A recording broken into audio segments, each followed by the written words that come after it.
I knew something was off when I walked into the server room and smelled eucalyptus essential oil instead of burning plastic in desperation. That was my first clue. The second, the whiteboard where I usually mapped out failover protocols now had Sierra's Q1 vision board scrawled in glitter marker, complete with magazine clippings of Bali, baby goats, and a quote from Gwyneth Paltrow about manifesting abundance. I'd been in IT for 20 years. I'd restored production environments with nothing but a paperclip and spite. I'd watched grown men cry in DevOps stand-ups. But this was an omen. My name's Rachel Blake. I'm 42, divorced, child-free by choice, and I smoke exactly one menthol cigarette a year on my work anniversary in front of the diesel generator I personally reprogrammed during that blackout in 21. I don't do politics. I don't do pep talks. I do keep 13 data centers from going full Chernobyl. For 5 years, I've been the duct tape and digital prayer beads holding Talon systems together. And for 5 years, I've been invisible. Until the golden boy showed up. Chase Fremont, 32, MBA, more jawline than IQ. Son of the CEO, wearer of loafers with no socks, and proud speaker of phrases like synergize the back-end culture pipeline. He strutted into HQ on a Monday morning like he just invented computers. Brought his influencer girlfriend Sierra, too. She introduced herself with, I'm really into energy healing and microdosing leadership, which I'm pretty sure means she's allergic to Excel. The moment Chase was appointed VP of Operations, I knew my clock was ticking. The whispers in the hall started instantly. He's shaking things up.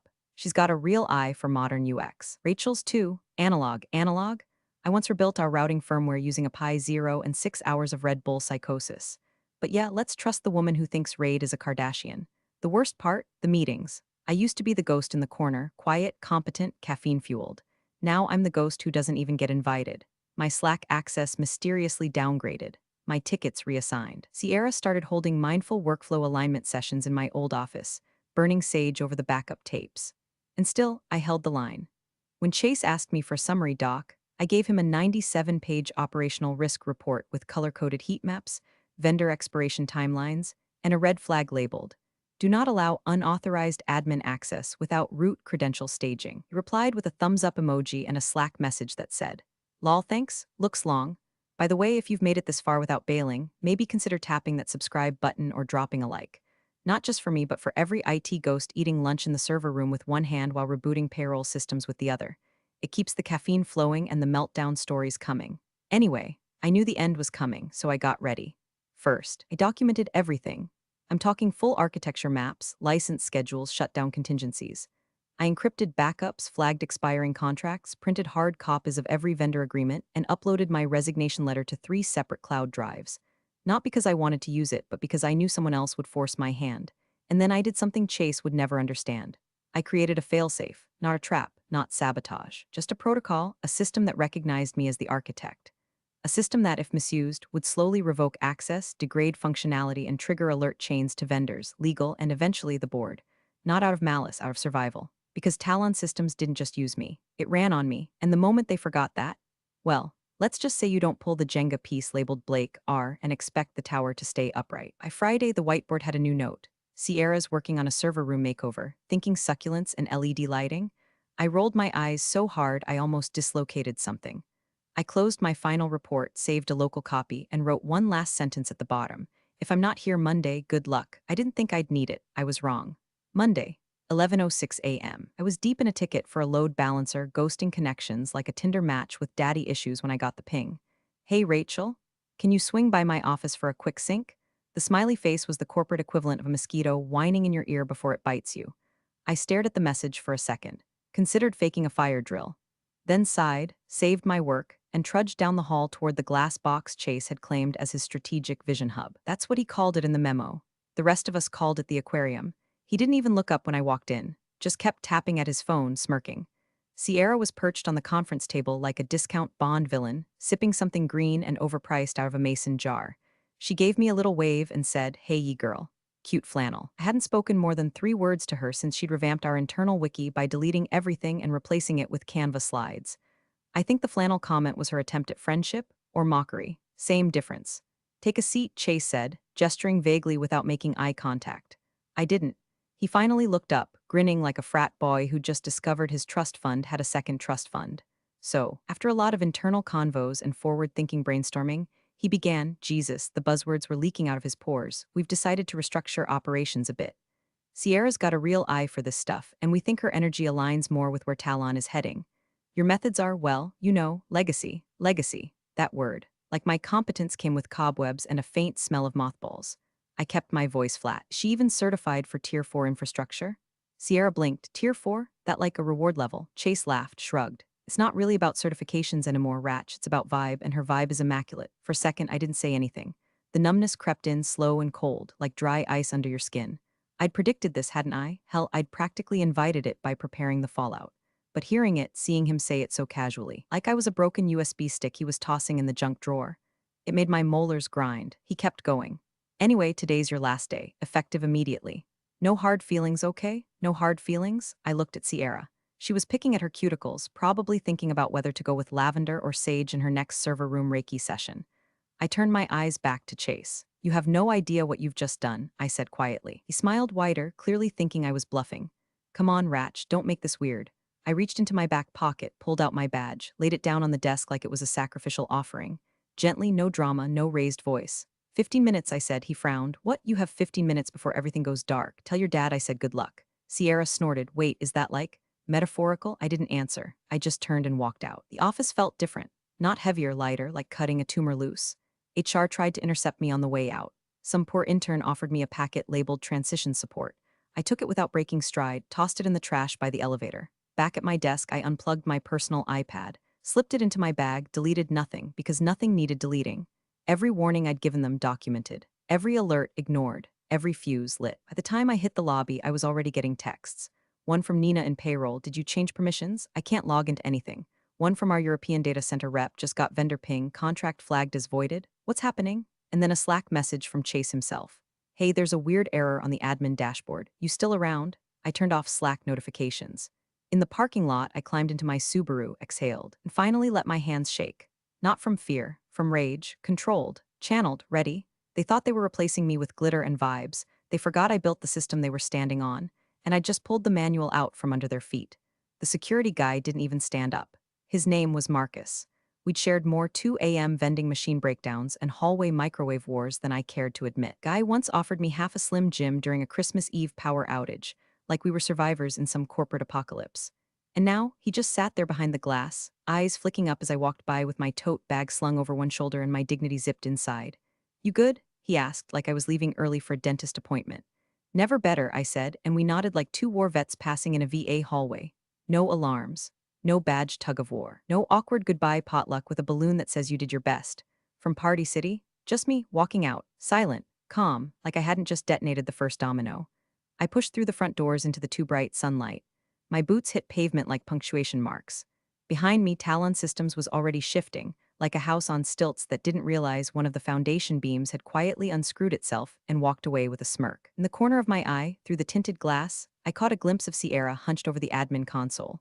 She was dragging UI modules around like they were Pinterest widgets, giggling to herself. Her coffee cup said CEO of Vibes. There was a sticker on her laptop that said Girl Boss Mode, on.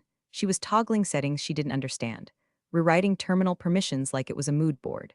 And somewhere, deep in that tangled web of infrastructure, I knew the system had just logged its first change under her credentials. It had begun. I didn't get in my car right away, just stood there for a moment, breathing. The kind of deep, hollow breath that lives somewhere between relief and recoil. I was out. Technically unemployed, functionally free, but I wasn't done, not by a long shot. My phone buzzed in my back pocket. I slid it out, a text, from Carl, one of our third-party backup vendors out of Austin. I hadn't heard from him in months. Yo, they just revoked the license. That'll hit in 12 hours. You still there? I stared at the message. The license Carl was talking about was a critical fallback key, designed to trigger a permission revalidation across multiple failover points. It was buried inside a framework I wrote myself during a 3-day lockdown when the CEO was overseas and the servers were melting. I'd warned them in January and March and June. Revoke that license without staging a new key and well, you better hope your dashboards are printed out and laminated because the system's about to start eating itself. I replied with one emoji, white heavy check mark, then muted the thread. In the backseat of my car was an old iPad I'd loaded with cached admin logs, offline, disconnected, but still watching. I powered it on, flicked through the most recent pings. 2 minor errors already. One in the Dallas node. One in Newark. Nothing catastrophic yet, just whispers, tremors, but the cascade would come. Chase, meanwhile, was lighting up Slack like a bonfire. Screenshots were already floating around of a message he'd posted to his leadership reform channel, cleaning house. Out with old school tech debt and with the new blood. Let's go. Someone had responded with a laughing emoji, and bro, she was like the system whisperer. He replied, nah, she was just crusty. We've got Sierra now. Streamlined, sexy, scalable. I almost laughed. This man thought throwing jargon at a failing architecture was the same thing as strategy. Thought a girl who edited her TikToks with trap beats and lens flares could manage a tier 4 load balancer. But this wasn't about them anymore. This was about me. My hands, my code, my logic, those were in the bones of Talon. I'd written modules under the fluorescent flicker of failing bulbs. I'd patched security flaws at 3 a.m. while Sierra was probably still deep in an oat milk coma. I didn't just maintain that system, I became it. And when you rip out the heart without checking if there's a backup, you don't get a clean reboot, you get smoke and silence. By the time I got home, another alert had popped on the iPad, something about missing endpoint tokens. Sierra probably nuked them thinking they were clutter. Chase probably told her it was fine, probably high-fived her afterward and ordered kombucha. Let them celebrate, let them think they'd won. I warmed up some leftover chili, poured a glass of cheap Cabernet, and opened a private console. One folder sat there, untouched.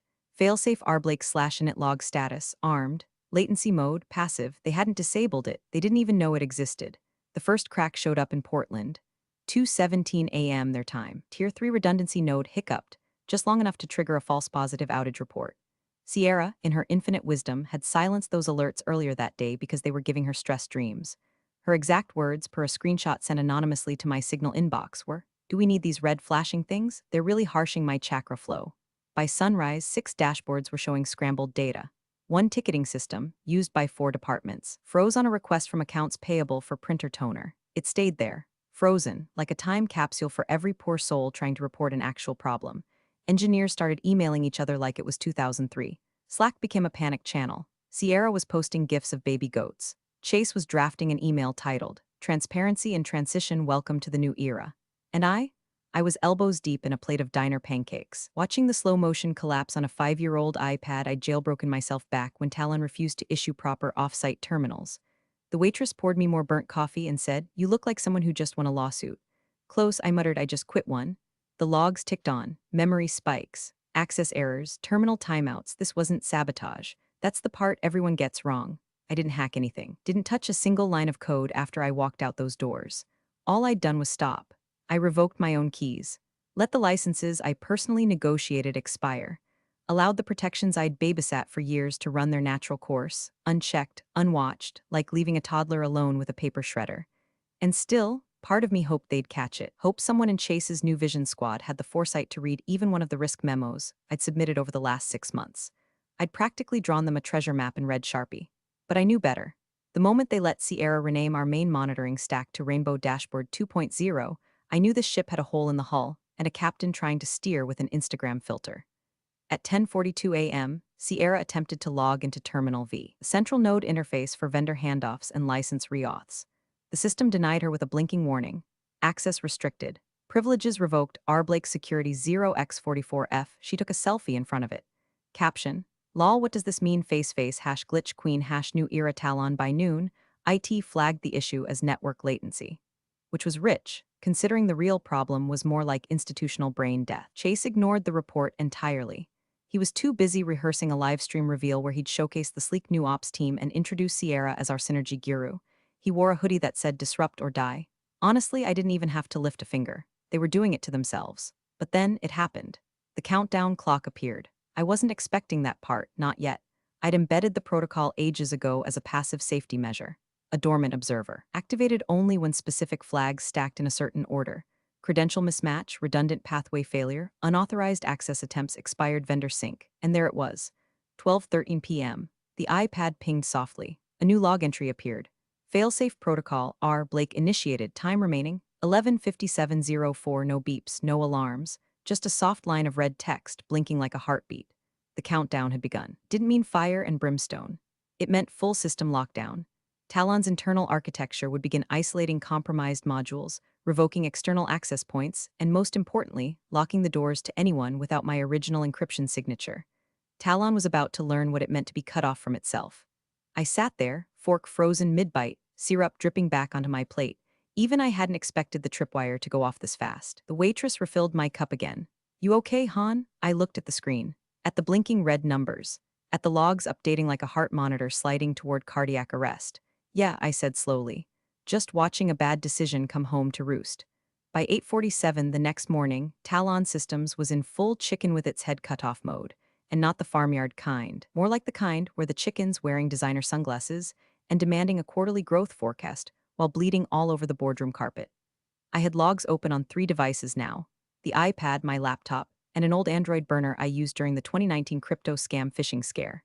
Every single terminal was screaming the same thing in different dialects: systems compromised, documentation missing, access denied, failovers failing to fail. In London, a DevOps contractor flagged a critical doc request for one of our European license vendors.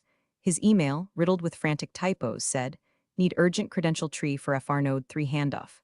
All backup tokens invalid." Chase says, "Look in shared drive, nothing there." Help? There was nothing to help with. I'd removed the last trace of that credential tree 3 days ago, per protocol, after seeing Chase grant Sierra Tier 0 clearance like it was a VIP pass to Coachella. Meanwhile, back at HQ, Chase was standing in the middle of the operations floor like Nero in a Patagonia vest, insisting that a full system refresh would solve everything. "Just reset the admin stack," he told someone over Zoom. "We'll resync from Sierra's profile. She's got the new workflow vibe." Sierra, bless her caffeinated heart, posted a TikTok mid-crisis, spinning around in the darkened server room while fluorescent lights flickered behind her. The caption: "When your data vibes are off but your outfit still slaps fire floppy woman hash new era Talon hash glitchy but cute within 5 minutes." Someone commented, "Why is your dashboard down though?" Face with tears of joy, the post had 18,000 views and climbing. Internally, 12 dashboards were flatlined. Payroll couldn't access their own bank routing numbers. And marketing, God bless M, was still running banner ads for the live stream reveal Chase had planned that afternoon. And that's when my phone buzzed. Blocked number, but I knew who it was. I let it ring, watched it ring, let it die on its own. He tried again, then again. Third time I answered, didn't speak, just breathed. Chase's voice came through, clipped, fake calm. "Hey Rachel, hey, just checking in. So, quick thing. We're seeing some weird stuff on the back end and I was thinking, haha, maybe you could pop in real quick, just for like..." Clarity, totally chill. I hung up. The truth is, I hadn't wanted chaos. I really hadn't. Despite everything, the disrespect, the blindsiding, the way they tossed me out like yesterday's firmware, I never wanted Talon to burn. I built that system, piece by piece. Like a ship I was sailing alone, night after night. But now it was a ghost ship, and they were steering blindfolded. So I did something I hadn't planned to do. I opened a private tab. No cookies, no VPN, no trace. And I sent one anonymous email. Subject: time-sensitive systems access and legal exposure to Talon Systems Board of Directors Internal Listserv Body.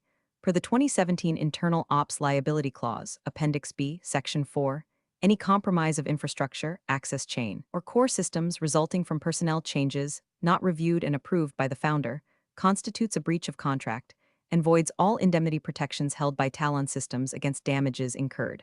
This clause was added following the 2016 DeGraph server outage. All architecture in question was constructed, maintained, and decommissioned solely under my signature.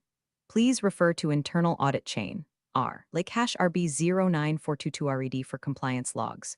ETA to critical system failover, less than 4 hours. You may still have time, you may not. I signed it simply. R then closed the browser and deleted the device profile. I sat there for a moment, just breathing, not because I felt triumphant, not even vindicated, but because I'd spent 5 years screaming into a void, filing memos no one read, patching holes no one saw, carrying the weight of systems no one understood. Now the silence was theirs to bear. The first email hit like a slap across the boardroom. It was forwarded to me anonymously at 6:19 p.m. from a doc review at Talon's net address that hadn't been used since the 2020 merger panic. Subject line: urgent, liability review RB clause active. Inside, buried under legalese and full paragraph red text, was the sentence I'd written years ago, back when the CEO was still sane and the company still ran on logic, not influencers and buzzwords. No indemnity shall apply where system failure arises from unapproved personnel changes affecting Tier 0 infrastructure control. Translation: you break it, you bought it. You fire the architect without a contingency plan, you own every failure, every dollar of damage, every lawsuit, every client gone cold, and Chase?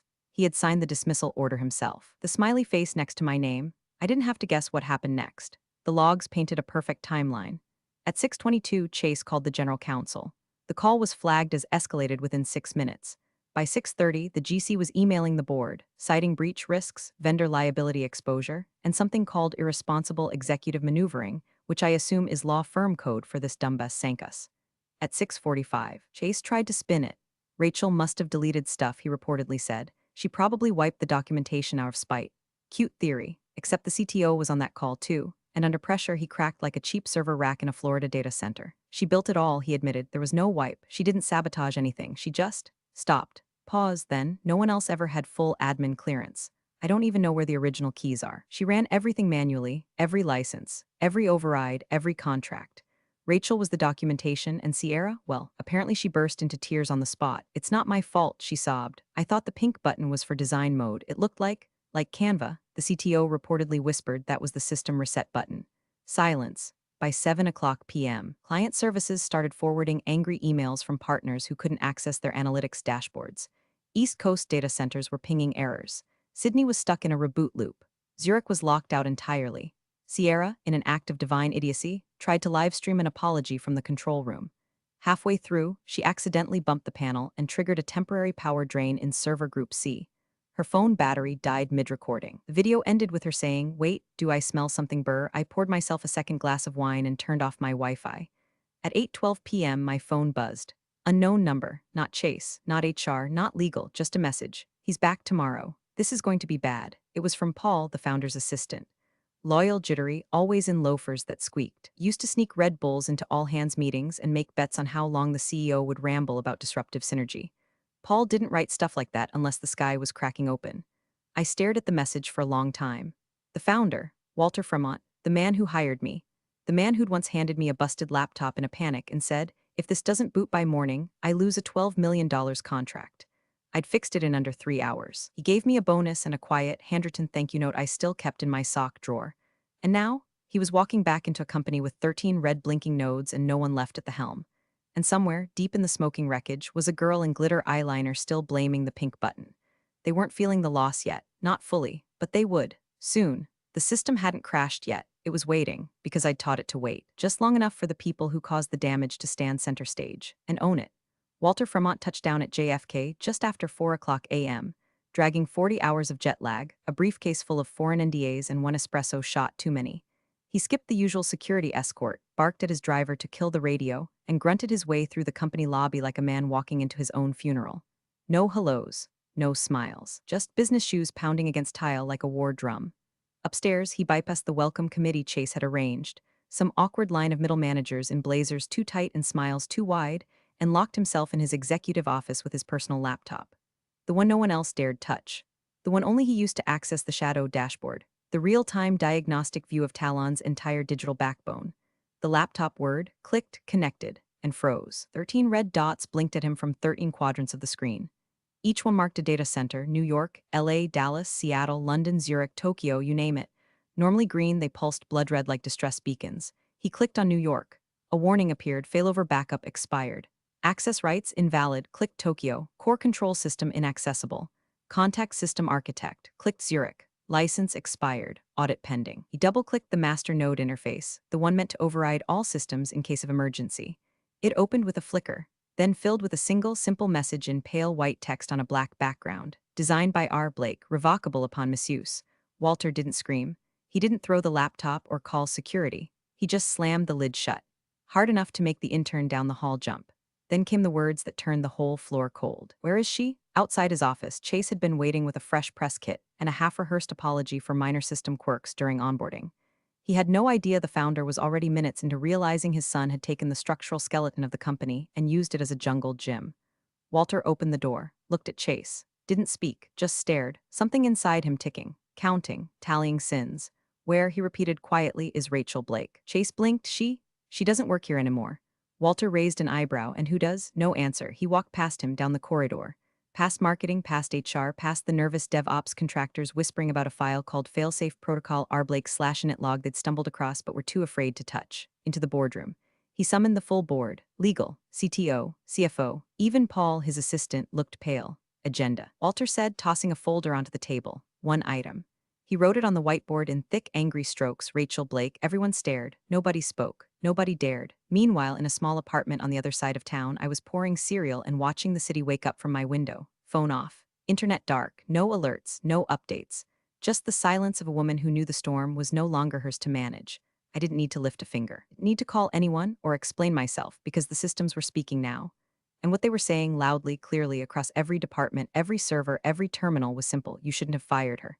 You shouldn't have underestimated her, and now you can't even find her, but that's fine. I was never the type who needed a front row seat to the collapse. I just built the walls and waited for the ceiling to fall. The email came at 3:12 a.m. No subject line, no signature. Just one sentence, you're needed at 9 o'clock. Boardroom. I didn't reply, didn't need to. I knew what the dots said. I knew what the logs were screaming into the void. And I knew the moment the founder saw his own empire flickering red, he'd reach for the only person who understood the wires under the skin. I showed up at 8:58. No blazer, no makeup, no power heels, just boots, jeans, and a thermal hoodie that still had a smudge of chili on the sleeve from 2 nights ago. Hair in a loose bun, face set like granite. I walked past the receptionist, who blinked like she was seeing a ghost, past Marcus at security, who gave me a slow, reverent nod without a word. Elevator up, top floor. Same floor I'd been escorted out of days before, my badge stripped like a criminal. Now, nobody stopped me. The boardroom was full when I entered. Long polished table, nervous eyes, coffee cups clutched like lifelines. The founder stood at the head, arms crossed, jaw clenched. His hands trembled just enough to betray what the stakes were. And there he was, Chase, sitting 3 seats down, pale, jittery, dressed like a man who thought his hoodie and charm could still save him. Sierra wasn't with him. Rumor was she locked herself in the marketing closet after accidentally triggering an HVAC shutdown by trying to reset the office energy grid. Chase opened his mouth. Rachel, look, I think we should. Walter didn't even look at him. Sit down, Chase, he said. Don't speak. The room froze. I stepped to the head of the table opposite the founder. No dramatics, no speeches.